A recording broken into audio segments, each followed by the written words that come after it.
The Simpsons has probably been one of the most important. I don't think I'm sure I wouldn't be who I am if not for it. It's probably one of the most important texts. One of the most.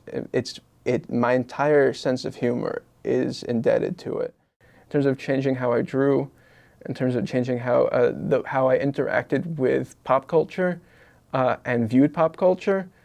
The Simpsons is by far the most important thing. I mean, yeah, and also there's the way that it has the way that Jewishness manifests itself in The Simpsons.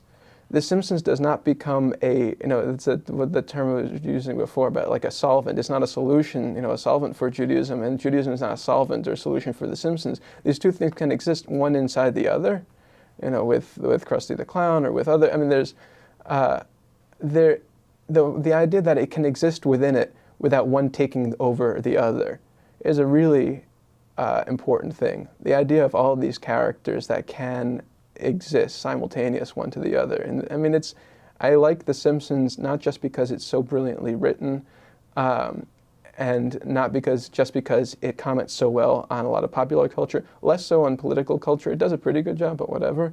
But also because I like it for the same reason I like Star Trek. I'm really nerding up this interview. It's amazing. But the idea of these large, coherent universes, not even coherent, I take that back, but large universes that have their own internal consistency. That's different from coherence. It can be very incoherent, but it has a consistency at the same time. And then, so in 89 is when the show starts, and I'm 8 years old, sneaking into my parents' room at 8:30 on Sunday nights to watch it.